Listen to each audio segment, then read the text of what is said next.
As my mother, one of my many sisters, and I sit and enjoy the company of my grandmother as she cooks a meal for the family, my mother and I are in a heated debate with my sister about her college opportunities. See, she wants to go to school as far away from us as she possibly can, and I can totally understand her. However, my mother and I are telling her that she should go to school in-state because the cost would be lower. We spoke about cost per semester, interest rates, and books. We spoke about how housing and food can add up quickly every semester, on top of all the other financial burdens that lay ahead. We spoke about life after college, paying back loans for years and never paying anything towards the principal. By the end of that conversation, my sister was a little bit more prepared to make her decisions moving forward. Many families can relate to my family's conversation at my grandmother's dinner table. They know the struggle of trying to do what's best for their child or sibling. They want to arm them with the tools to take on the world. Every parent or sibling wants their child or brother or sister to grow up and be strong, independent, knowledgeable adults. However, some may put too much pressure on their family and only make them make decisions that they feel is best for them. Some parents may force their child to go to college in general and exact the same financial burden on them that we inform my sister of. You see, if my sister decided that she didn't want to go to college, I would still be as proud of her as I am today, because I know that the world holds so many opportunities, and if her curious mind is allowed to wander, I know she'll make the best of it.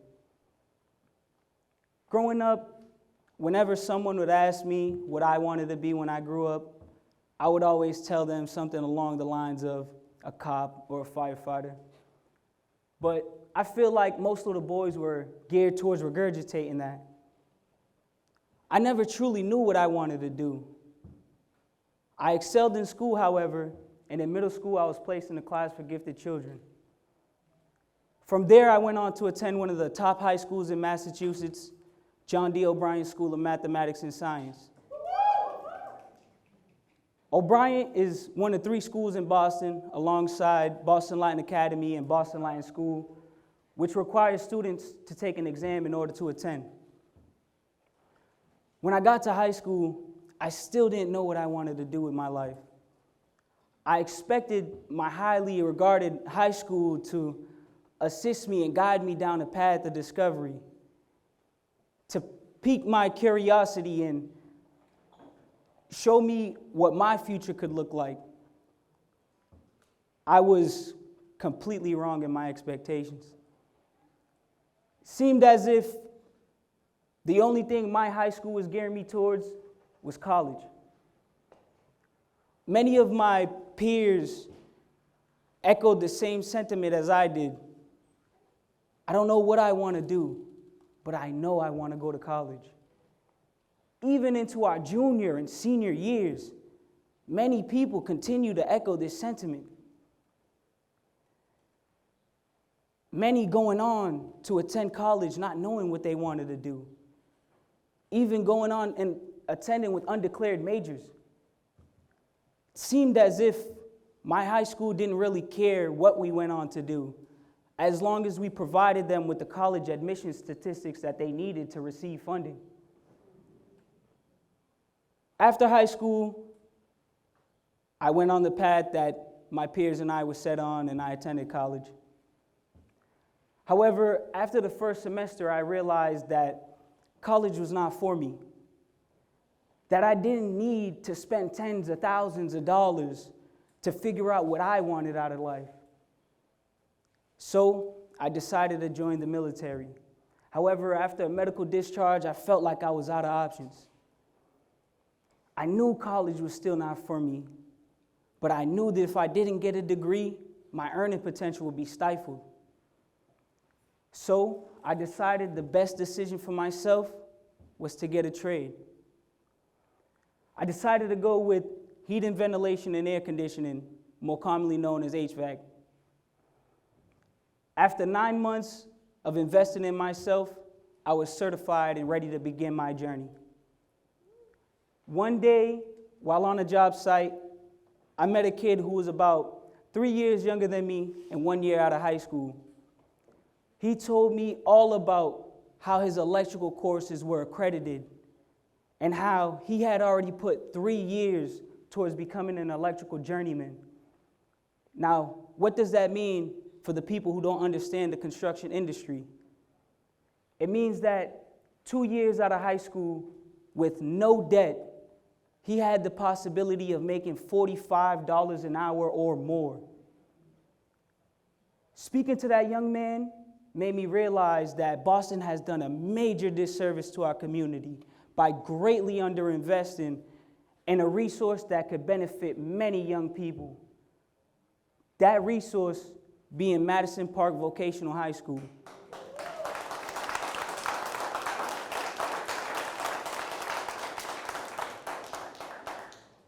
Madison is a great place for students to go and explore different avenues to a successful life. However, growing up, Madison has always had a negative connotation. When applying for high schools, teachers and advisors would tell us, if you don't apply to high school, they're going to send you to Madison. It was infamous for the idea that only bad kids went there and was therefore completely disregarded if you wanted to succeed in life. It is, however, the only vocational school in the city of Boston. We have placed a negative connotation on one of the few schools that expands the possibility of success to lost and clueless children such as myself, who had no idea what their future could hold. That a life in the trades could lead to many options.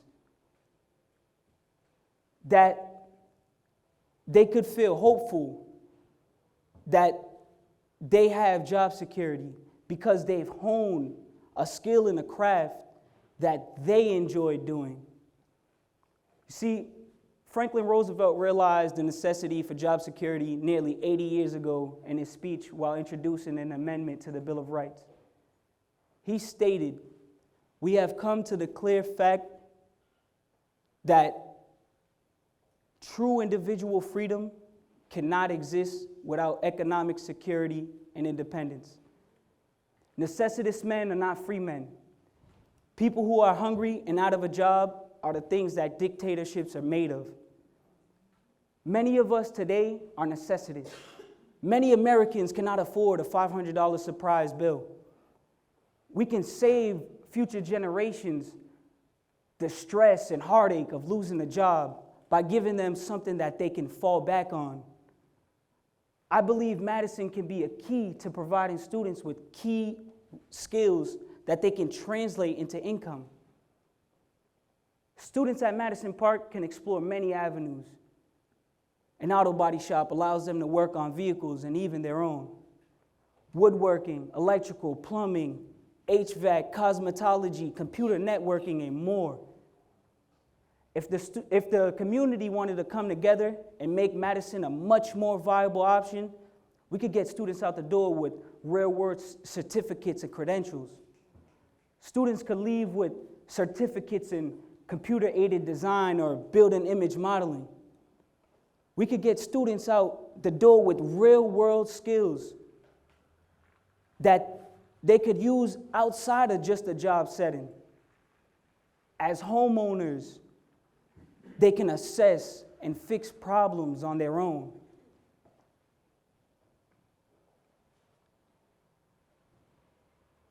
Many people in my life have been lost, and they resorted to street violence to make a living. Many people, they lacked the knowledge or they lack the skills to go on and see that they could have a successful life and a successful future. Many of my peers went on to attend college, and they're not working in their respective fields and feel like they've wasted their time. If we had shown them that there are many routes to visualizing their brilliance, maybe they would have felt hopeful that they could have a successful future as well.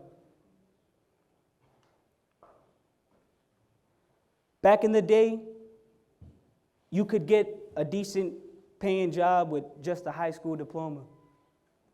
Since more and more people started going to college, the value of a high school diploma has decreased significantly. I believe that in a few short years, the bachelor degree will follow suit.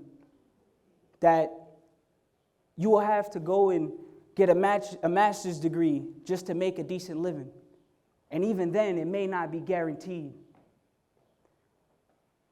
The future for people who are strictly college educated is just more and more debt. However, the future for the trades is a bright one. The trades are going to see exponential growth in demand as the population expands. Many trades are severely lacking in trade specialists and general labor. With the introduction of new AI technology, many office jobs that require a college degree may become redundant, like financial advising, portfolio management, data analysis. What will the many people who get fired resort to? Now, I'm not advocating that everyone go home and tell their child that college is a debt scam, or that the dream job that they want is going to be replaced by an AI software made by Microsoft and they should go pick up a hammer instead. Rather, I'm advocating that we give our children options, that we allow curious minds to wander, that we promote their freedom and critical thinking skills by allowing them to explore various pathways that maximize their brilliance.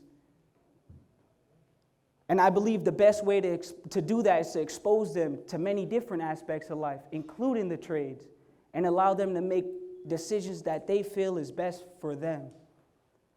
They may fail, but that is a part of life. No one on this planet is perfect and flawless. We all learn from our mistakes and experiences. So let's give our children as many different experiences and points of view as we possibly can. Thank you.